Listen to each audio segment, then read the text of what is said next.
billionaire refused to touch his pregnant wife, but spoiled his mistress every day.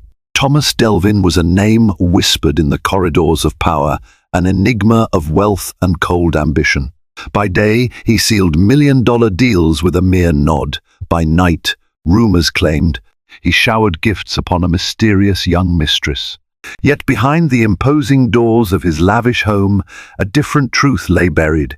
His wife, Michelle, pregnant and alone, yearned for the affection he once promised. How had a man, revered for his success and generosity, become so distant, and why would he lavish a secret lover with devotion while refusing to even touch the mother of his unborn child? Thomas Delvin, a self-made millionaire at 39 years of age, had risen from modest beginnings to the pinnacle of success in only a decade and a half.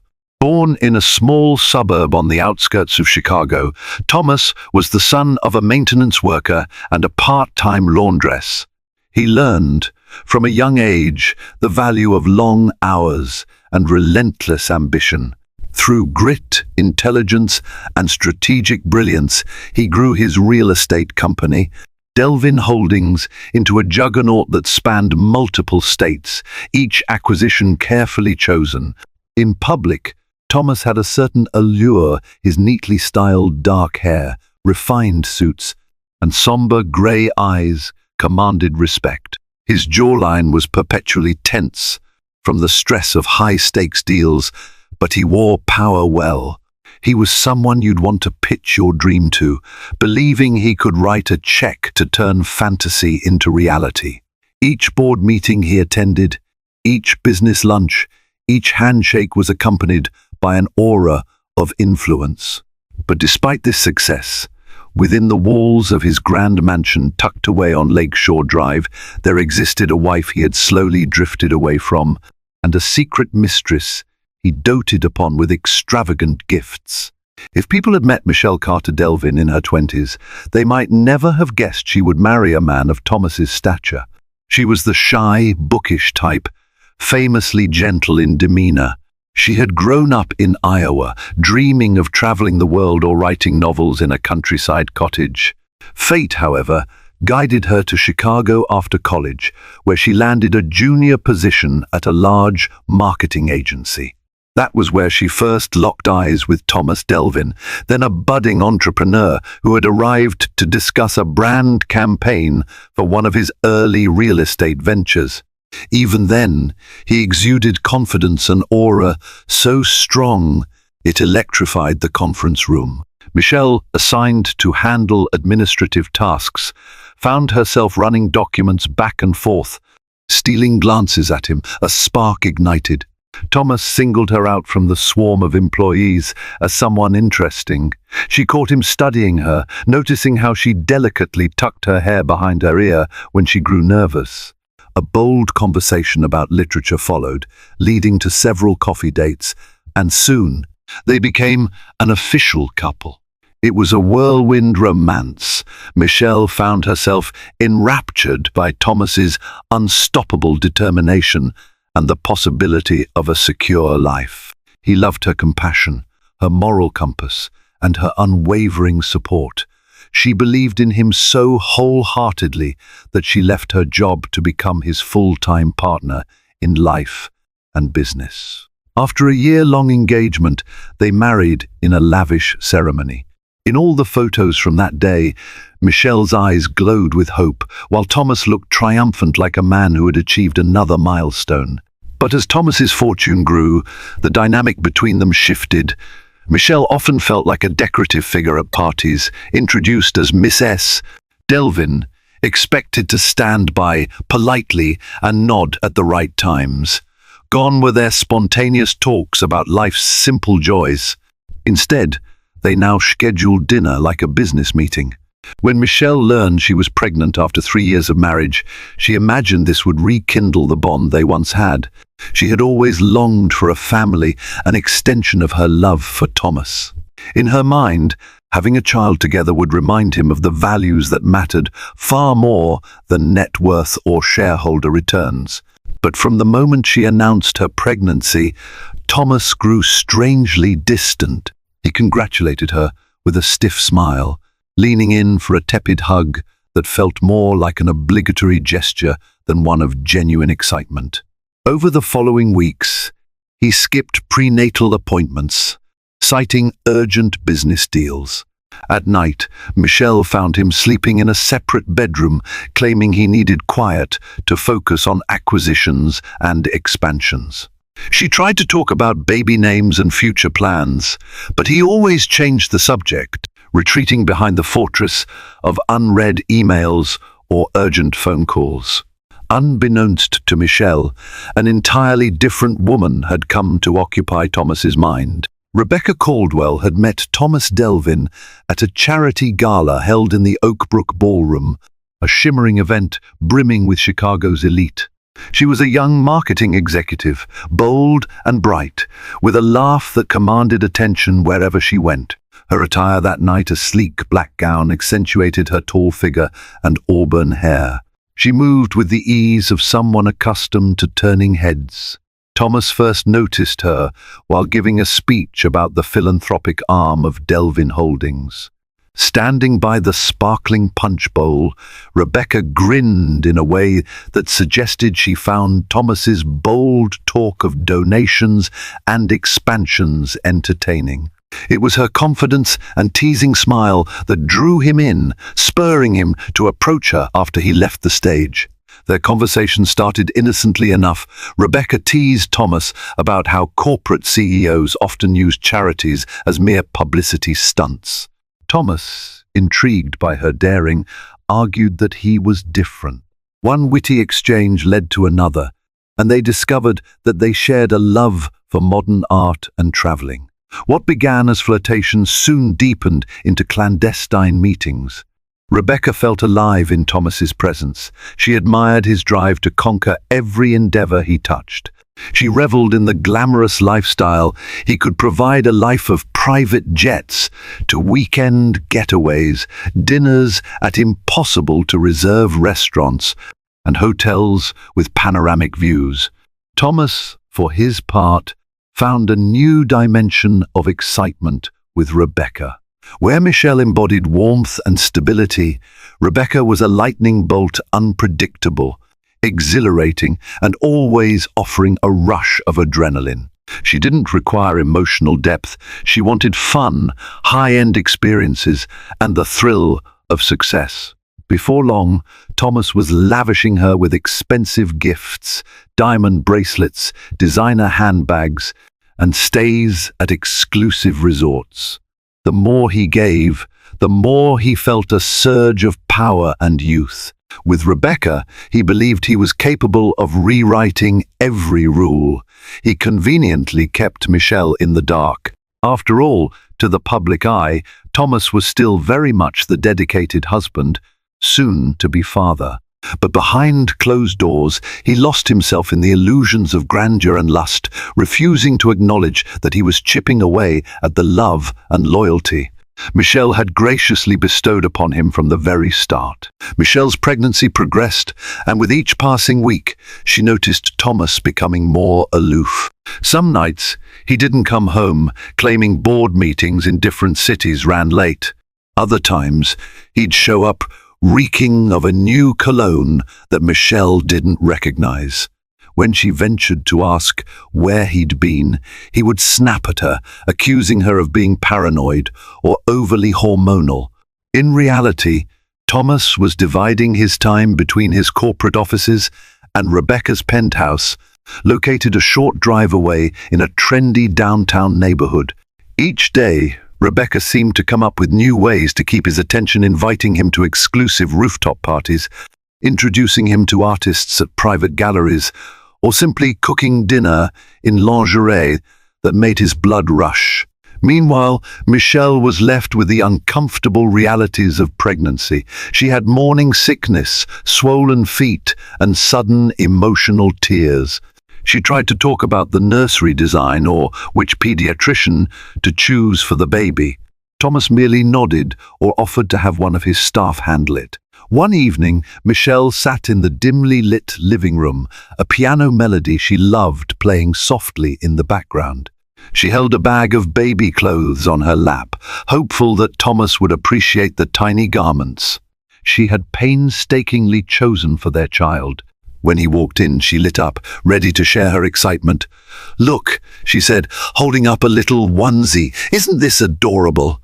I can't believe we're going to have a little version of us running around soon."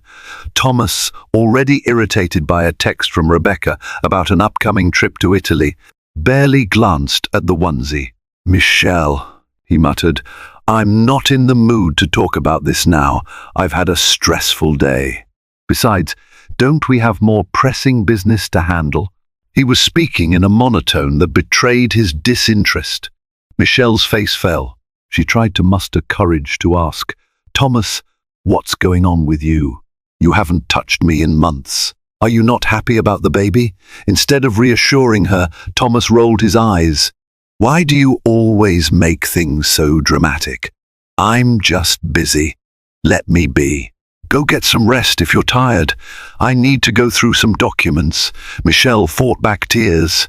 She felt as though he saw her only as an inconvenience. Where was the man who used to cradle her face in his hands and tell her that she was the light of his life? Was it purely business stress, or was there someone else? The question haunted her at night, but she was too scared to confront it directly. Michelle wasn't naive. She picked up on clues that Thomas was seeing another woman. One day, he left his phone unlocked on the kitchen counter while he stepped outside to take a call on his secondary phone. A message popped up on the screen from a contact labeled RC. The message read, "Miss you. Thinking about your smile. Here's a pic from last night." Attached was a photo of Rebecca, looking seductive in a tight red dress at what appeared to be a lavish club. Michelle froze in place. Her heart pounded so violently that she thought she might faint. She wanted to look away, to pretend she hadn't seen it, but the damning evidence flickered there, on the phone's screen, impossible to ignore. As footsteps echoed in the hallway, she quickly placed the phone back. Her thoughts spiraled. Who was RC? Why was this happening? Could it be a business associate sending something inappropriate? Yet deep down she knew. The longing in that message was not the kind that an ordinary colleague would express. From that day on, small details leapt to her attention. The unfamiliar scent on Thomas's clothes, the secretive calls at night, the receipts for pricey jewelry she had never received. However, each time she gathered the courage to confront him, she saw the storm in his eyes, that readiness to dismiss her feelings as mere pregnancy hysteria. In truth, Michelle felt trapped. She was heavily pregnant and reliant on Thomas's financial stability. She had left her job years ago to support his rising empire, and her family, proud of her marriage to a wealthy man, insisted that she work things out. She feared how he might react if she accused him outright. Perhaps he would deny it, or worse, cut her off entirely. And so she remained silent, letting her anxieties stew. Each doctor's visit she attended alone felt like a betrayal of the vows they had once exchanged. Every time the baby kicked, she whispered reassurances to her unborn child, making promises that even if Thomas wasn't there, she would do her utmost to love and protect them. Meanwhile, Rebecca Caldwell thrived on Thomas's attention. At first, she was content with being the side of excitement in his otherwise conventional life. The secrecy thrilled her. She liked sneaking into swanky restaurants with private rooms, the hush getaways, and the adrenaline of being Thomas's guilty pleasure. However, as the months passed, she found herself wanting more. If Thomas spent too many evenings with Michelle, even if he was simply at home, ignoring Michelle's existence, Rebecca would complain via text or call, demanding an explanation. "Are you losing interest? Did I do something wrong?" She prodded him to end his marriage, or at least to consider a more serious commitment to her. If he truly loved her after all, why not make it official? The knowledge that Michelle was pregnant only seemed to intensify Rebecca's impatience. because it signaled Thomas's family life was taking shape, even though he showed little love to Michelle. Thomas, for his part, tried to placate Rebecca with extravagant gifts. He bought her a black BMW convertible, claiming it was just a token of appreciation. He took her to Paris for a weekend, under the guise of meeting potential international investors, so they could indulge in romance under the city lights. Rebecca savored the luxuries, but was no fool. She recognized that Thomas was still unwilling to cut ties with Michelle. She began to worry that once the baby was born, he might retreat into the role of father, ignoring her altogether. In her upscale penthouse, she paced restlessly, sending him message after message, sometimes veering between sweet flirtations and angry ultimatums. Her unwavering desire was to be the only woman in Thomas's life. The question was whether he would ever muster the courage to give her what she wanted. Although Thomas acted like an emotionless tyrant, deep inside he was plagued by an internal conflict. He had started the affair with Rebecca to escape the pressures of his corporate empire and the monotony that seemed to seep into his marriage. He never intended to sabotage his entire life, but as the affair grew deeper, he realized he was too tangled in it to easily walk away. The reality of fatherhood loomed. No matter how cold he appeared, a small part of him felt responsible for Michelle and their unborn child. Michelle was no mere stranger. She was the woman who had believed in him before anyone else, who had cheered him on and consoled him through the ups and downs of his early career. Though he suppressed it, he still felt gratitude and faint affection. Yet with Rebecca, he discovered an electrifying thrill that reminded him of his younger self, boundless, hungry for life's pleasures, unstoppable. Leaving her felt like forfeiting the excitement that made him feel truly alive. As these thoughts warred in his mind, he grew increasingly irritable. Employees at Delvin Holdings sensed his sour mood. He erupted at minor mistakes, fired staff over trivial errors, and stormed out of meetings. Rumors spread that he was under personal strain. One close associate, George Benson, tried discreetly to ask if Thomas was all right, offering, "You seem a bit stressed, boss. Everything okay at home?" Thomas brushed him off with an icy glare. No one needed to know the complexities that plagued him. He told himself that he could maintain both worlds, continue the affair with Rebecca while still providing for Michelle. If he simply poured more money into the household, it would keep Michelle content, right? But money was no substitute for emotional warmth. Michelle's heartbreak deepened, and unbeknownst to Thomas, events were soon set in motion that would force him to confront the consequences of his dual life. When Michelle found herself on the brink of despair, she reached out to an old friend from her marketing agency days, Sarah Henderson. Sarah was a bright spirit with a no-nonsense attitude. She had always been the one to speak uncomfortable truths, if it meant protecting those she cared about. Over the phone, Michelle could hardly hold back her tears as she explained the tension at home. She stopped short of admitting that she suspected Thomas of infidelity, fearful of Sarah's reaction. But it was enough for Sarah to sense that something was seriously amiss. "You need someone on your side, Michelle," Sarah said firmly. "You can't go through pregnancy under these conditions. Let's meet for lunch. Talk this out in person." After a few scheduling attempts, Thomas always found ways to intrude on Michelle's free time. She finally managed to meet Sarah at a cozy cafe. The moment Michelle sat down, her friend's face fell at how exhausted and emotionally battered Michelle appeared. Before Michelle could find a way to dance around the truth, she found herself blurting out everything: Thomas's late nights, the suspicious texts on his phone, her own loneliness. Sarah listened, eyes blazing with concern and barely contained anger. "Michelle, you can't let him treat you like this," Sarah said, voice trembling. "He's your husband, the father of your child." If he doesn't wake up, if he's indeed cheating, you don't deserve that. Michelle felt a surge of fear. But what am I supposed to do? I don't have my own income. My family would be devastated if I left him. And he might turn vindictive. I don't want my baby to grow up without a father's presence. Sarah reached across the table to hold Michelle's hand. First, let's confirm what's really going on. If you have evidence, maybe you can confront him with it, or at least plan your next steps. You don't have to stay in the dark. Buoyed by Sarah's resolve, Michelle felt something stir within her, the faint whisper of self-preservation. Spurred by her friend's counsel, Michelle began to gather more evidence.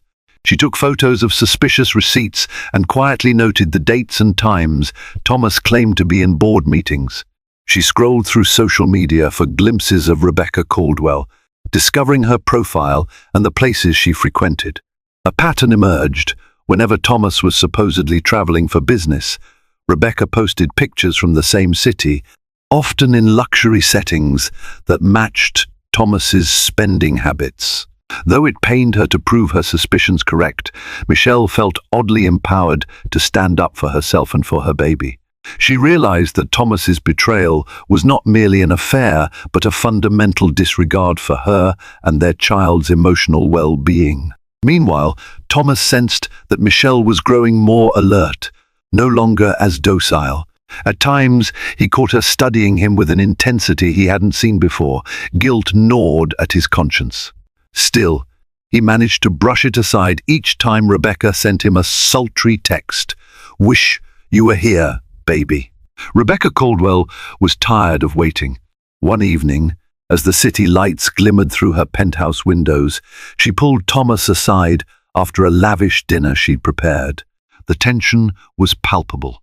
"Thomas," she said, her voice smooth but undercut by steel resolve, "I've been patient. You said you'd figure out a way to be with me without all this sneaking around. But months are passing, and your wife is about to give birth." Thomas stiffened. "It's complicated, Rebecca. Ending a marriage isn't a simple business transaction." She leaned forward, her eyes blazing.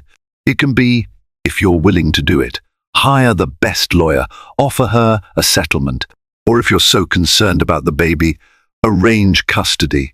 But don't keep feeding me this half allegiance." Thomas tried to soften his tone. "Look, you've got to understand, I never intended this to become something so consuming." Rebecca's laugh came out sharp. "So what was I? A fling?" She grabbed a glass of wine and took a long sip before continuing. "You can't have your cake and eat it too, Thomas. Either you choose me, or you go back to your pregnant wife and live that boring, suffocating life. But I'm done being your dirty little secret." He opened his mouth, no words coming out. Inside, he felt a churn of dread. He had always convinced himself that Rebecca would remain content with material spoils and ephemeral passion. He never expected that she would demand an actual commitment. After a tense pause, Rebecca softened her voice. "I'm not trying to pressure you for my own amusement. I just want a real relationship. One where I can feel proud to be with you, not hiding like some mistress in a bad soap opera." Thomas nodded, avoiding her eyes. "I understand. Give me some time. After the baby is born, I promise I'll fix this. I just need to figure out the right approach so it doesn't blow up in my face." Rebecca's gaze held him. "You have 3 months. Once that baby arrives, I want to know I'm not wasting my life on a man who can't choose." The ultimatum set in, swirling in Thomas's mind like a looming storm. As her due date neared, Michelle summoned the courage to directly confront Thomas. She chose a night when she knew he planned to go out, likely to meet Rebecca. He was by the hallway mirror, adjusting the collar of his suit when she appeared, belly pronounced, eyes red from crying but fierce with determination. "Where are you going?" she asked quietly. Thomas avoided her gaze. "A business dinner."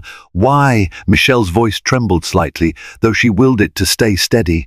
"I know you're lying. She held up her phone, revealing screenshots of receipts of matching social media posts from Rebecca Caldwell.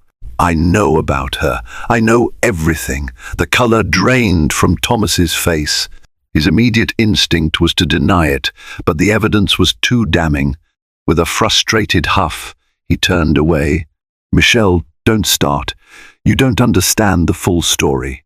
Tears welled in her eyes, but she refused to crumble. I don't need to understand the details.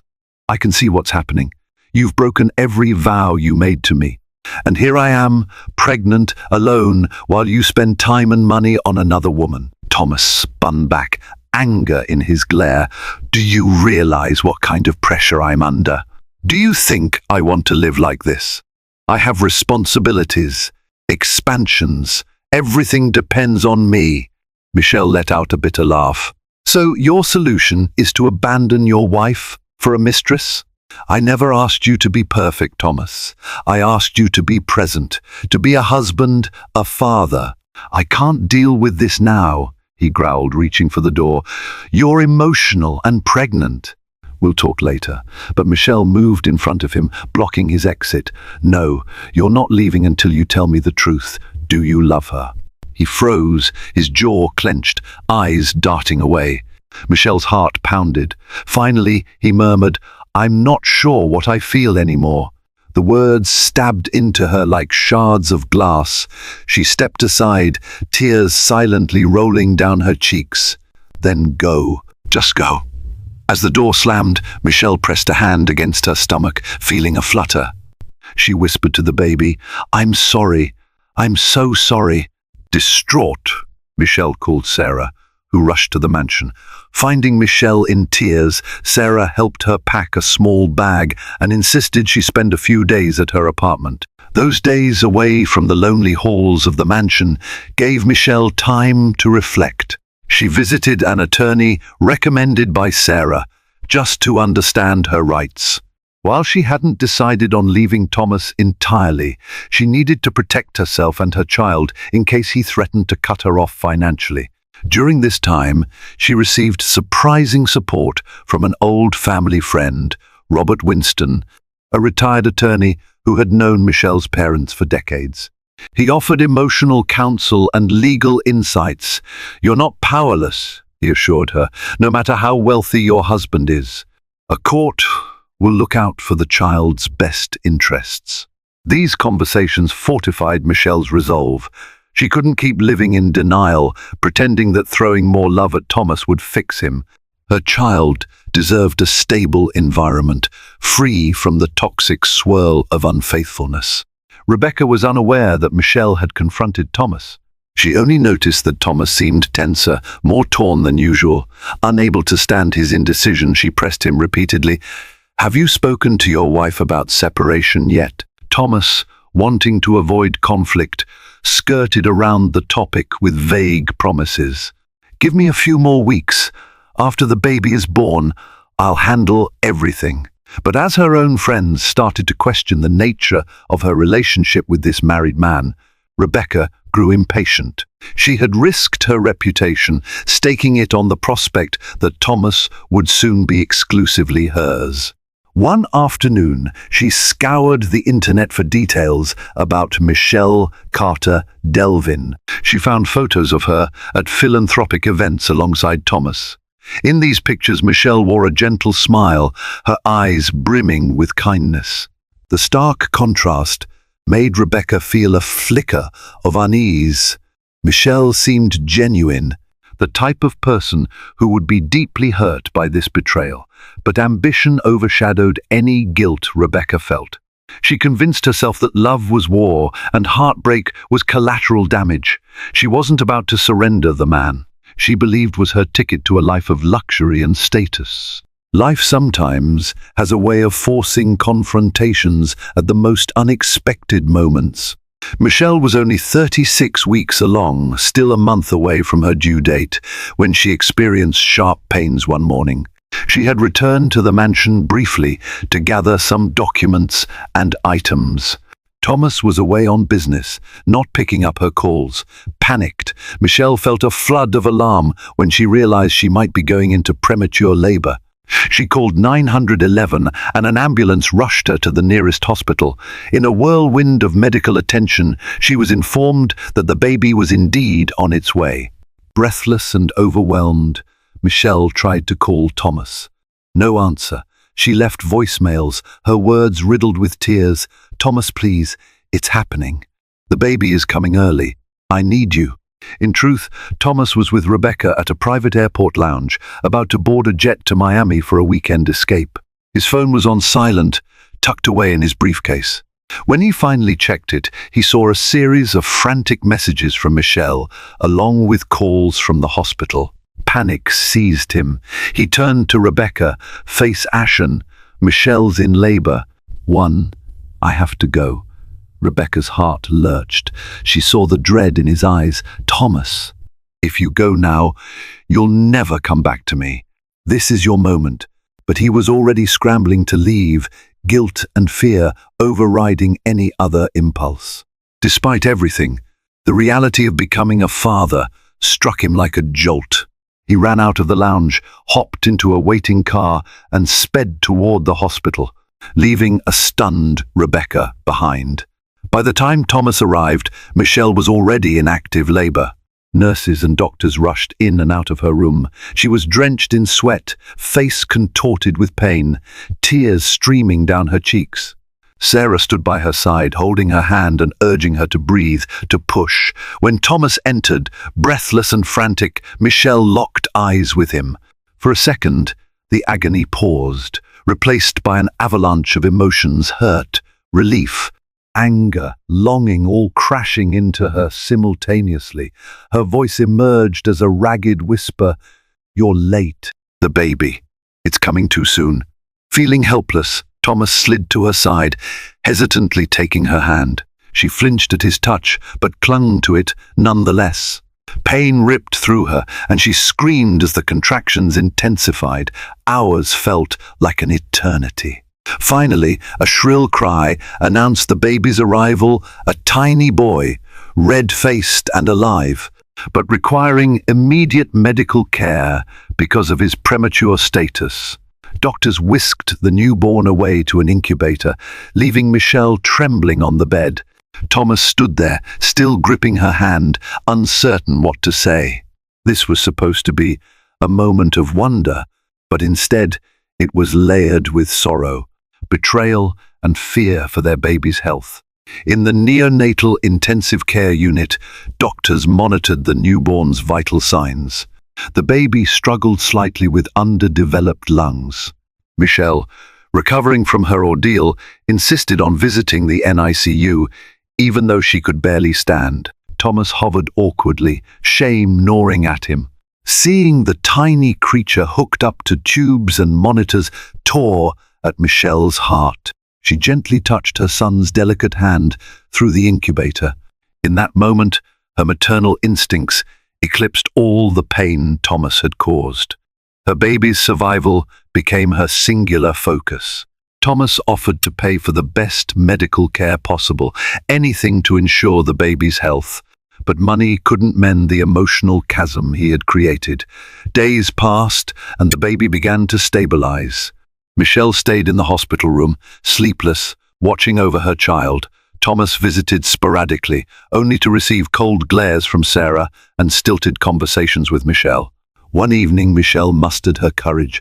While Thomas was perched on a chair by her bed, she spoke in a hushed tone. "You left me when I needed you most. You were with her." He couldn't muster a denial. Instead, he lowered his gaze. "But I won't let my anger overshadow our baby's life," Michelle continued, voice breaking. "If you want to be a father, you can, but only if you end that affair and prove you can be trusted. Otherwise, I'll do this on my own." Thomas felt a surge of panic. He was on the brink of losing not just his wife, but also the right to be in his child's life. Yet he hesitated, remembering Rebecca's ultimatum. He had promised her a decision. In that hospital room, confronted by Michelle's quiet strength, he sensed a realization: no matter how thrilling Rebecca was, no matter how much she stroked his ego, She could never fill this familial bond. He had chased excitement and found emptiness. He was terrified of losing what was truly irreplaceable, his child, and the woman who had once been his rock. But Thomas's mind was a jumble of pride, guilt, and confusion. He stammered, let me handle things. I'll cut it off with her. Just give me time."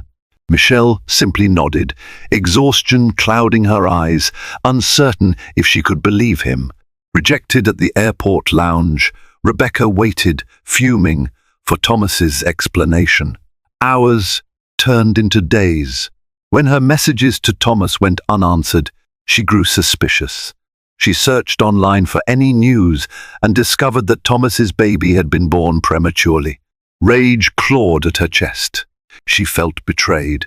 She had given Thomas her time, her energy, expecting him to break free from the constraints of his marriage.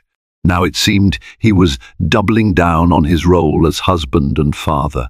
Fueled by anger, she decided to confront him directly.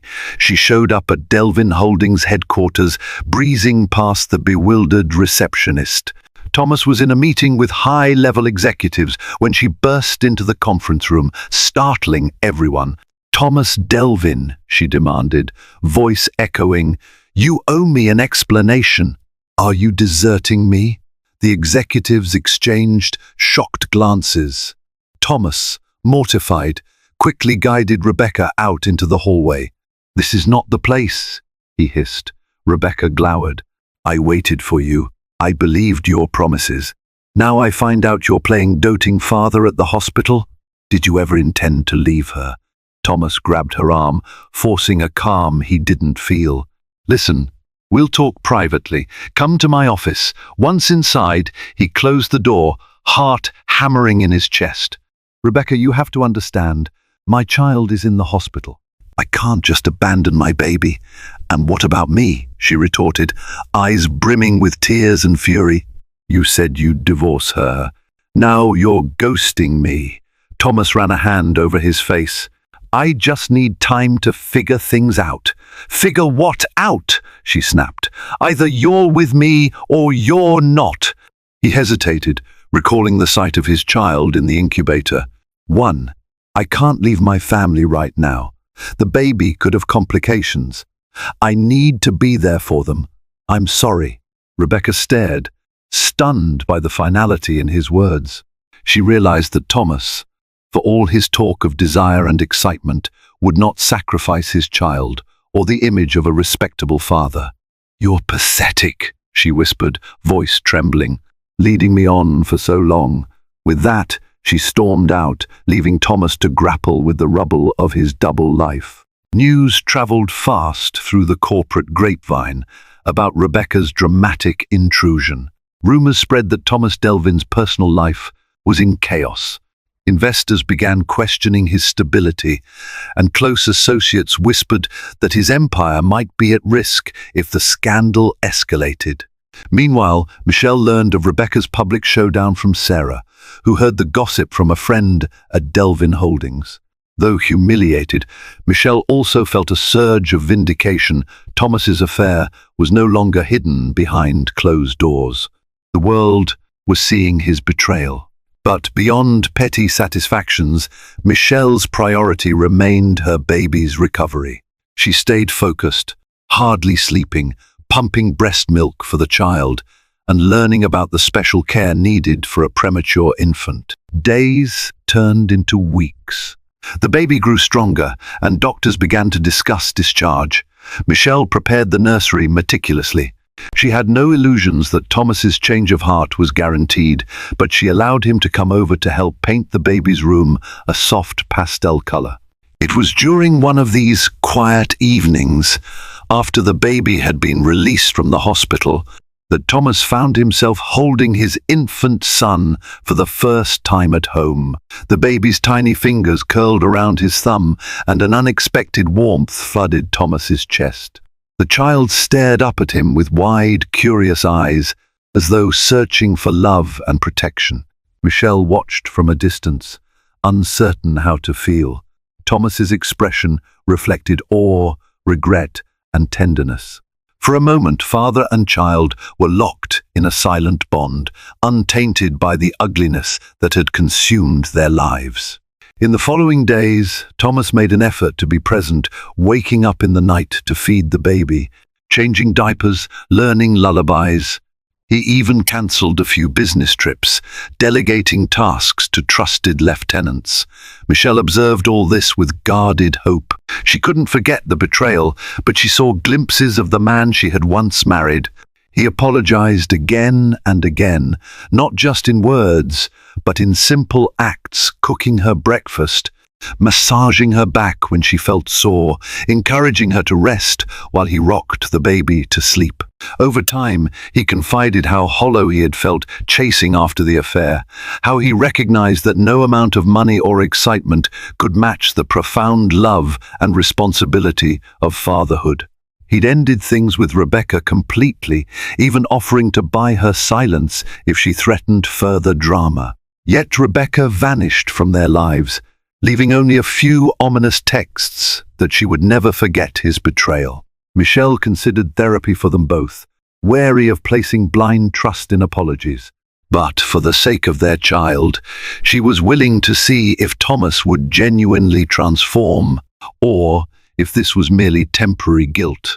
Counseling sessions were awkward at first. Thomas fidgeted under the therapist's direct questions, while Michelle released months of pent-up hurt. But these conversations forced Thomas to reflect on his actions deeply, to see the damage he had caused.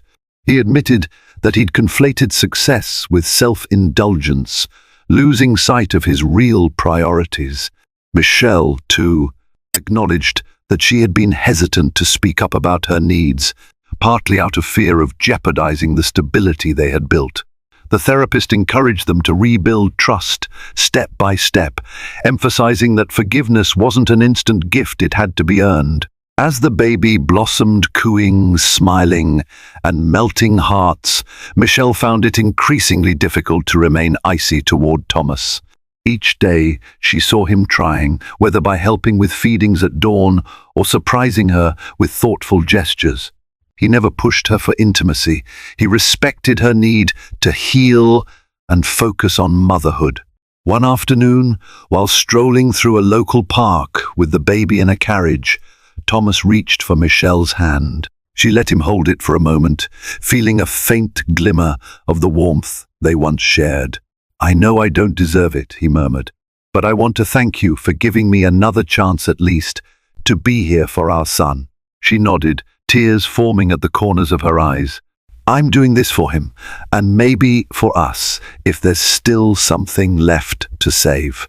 Thomas squeezed her hand, silent, understanding that she was still testing the fragile new ground of their relationship. Just when it seemed life was stabilizing, a final shock arrived in the form of a letter to Delvin Holdings, addressed to Thomas. The letter bore no return address. Inside was a single piece of paper with a typed message: "You might think you've won, but secrets have a way of coming back. Enjoy your happy family while it lasts." Though unsigned, it was clear who had sent it. Rebecca Caldwell's bitterness lingered like a storm cloud. At first, Thomas panicked. Was she threatening blackmail or intending to destroy his public image further? For Michelle, who read the note after Thomas showed it to her, it was an unsettling reminder of the past's capacity to resurface. However, she surprised herself by reacting calmly. If she had anything truly damaging, she would have used it already, she reasoned. "This is just a last-ditch attempt to rattle us." Thomas nodded, uneasy but resolved.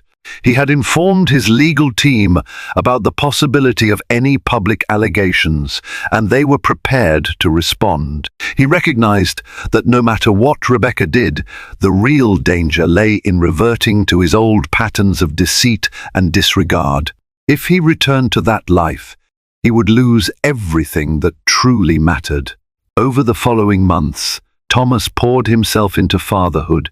His once ruthless pursuit of corporate expansion softened into a more balanced approach. Under Michelle's watchful eye, He learned to slow down, to appreciate the subtle joys of domestic life, like watching the baby sleep or playing peekaboo after a long workday. Friends noticed a shift in Thomas's behavior.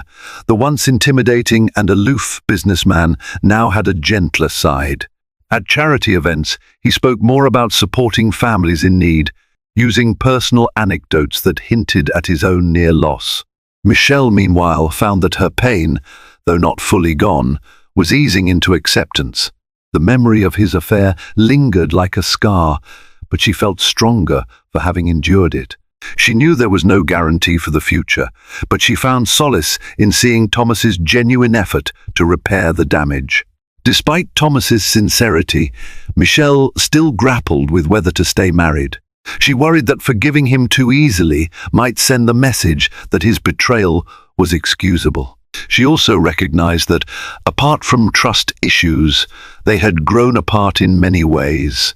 Then one day, as she rocked her baby to sleep, she recalled the day she first met Thomas, the hope in his eyes, the vow he made to always cherish her. She realized that no one was perfect, that she herself had changed over the years, sometimes ignoring early red flags. Sitting with Sarah, she processed her thoughts. "I see him trying, Sarah. He's become so caring with the baby. He even apologized to my parents for the pain he caused." "But is it enough?" Sarah, no fan of Thomas's deeds, sighed. "Only you can decide. It's your heart on the line. If you think it's worth rebuilding, then do it. If you think it's better to walk away, I'll support you."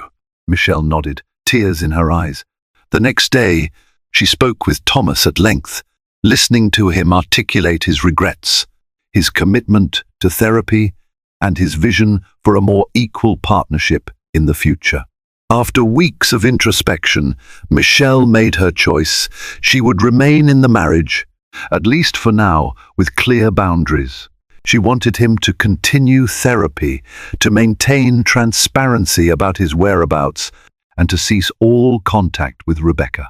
If at any point he broke her trust again, she would leave with the baby, no questions asked. Agreeing to give their marriage a second chance, Thomas and Michelle renewed their vows privately, in a small ceremony by the lake near their home. There were no guests, just them, their infant son, and a local officiant. As the sun dipped below the horizon, Thomas took Michelle's hands in his. For the first time in months, she saw tears in his eyes.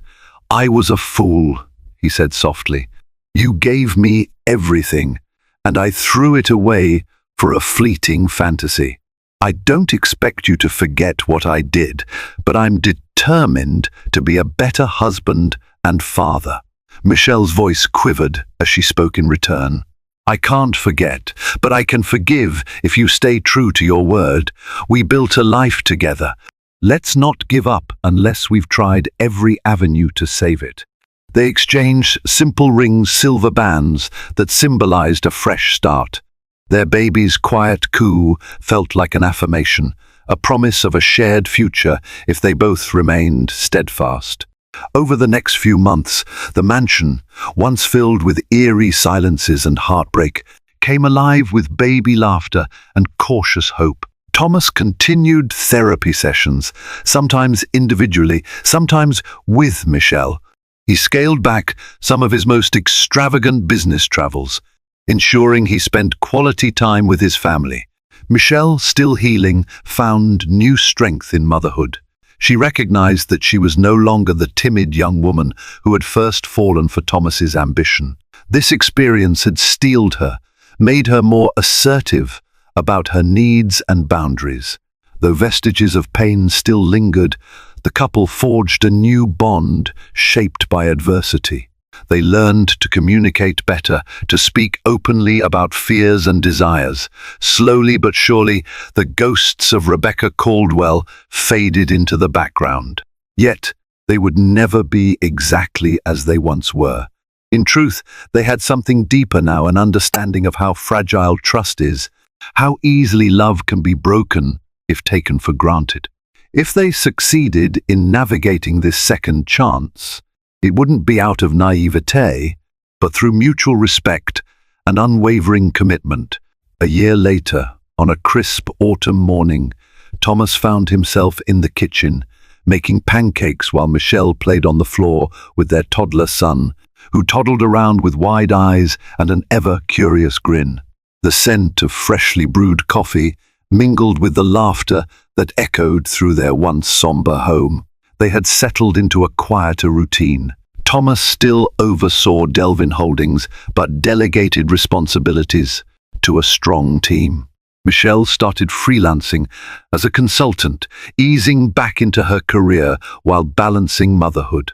Neither of them forgot the heartbreak that almost tore them apart. The scars served as reminders that love must be nurtured or else it wilts. While the pain of betrayal never fully disappears, it can transform into a cautionary tale that pushes both partners to communicate openly and cherish what they have. As for Rebecca Caldwell, rumors hinted she moved out of Chicago, possibly seeking new opportunities or latching onto another wealthy man. She remained a cautionary presence in Thomas and Michelle's story, proof that unchecked ambition and unbridled desire can lead to devastating consequences. In the end, Thomas and Michelle's marriage survived, albeit with deep wounds. Whether it would last a lifetime remained uncertain. But for now, they had chosen hope and commitment over resentment, turning a near catastrophe into a lesson in humility, love, and second chances. In this winding saga of secrets, betrayal, and redemption, we have followed Thomas Delvin, a millionaire who nearly lost the most precious treasure of all, the love and trust of his growing family. Through heartbreak and tribulation, he and Michelle found that, while no relationship is ever perfect, honest communication and genuine remorse can pave the road to a second chance. Rebecca Caldwell's presence cast a long shadow, a reminder that passion without conscience can shatter the foundations of marriage. If this story of human resilience and the power of forgiveness resonates with you, we invite you to like this video, share it with friends who might need a reminder that hope exists even in life's darkest moments, and subscribe to our channel for more heartfelt tales. Join us for more stories that prove love, though fragile, can also be surprisingly strong.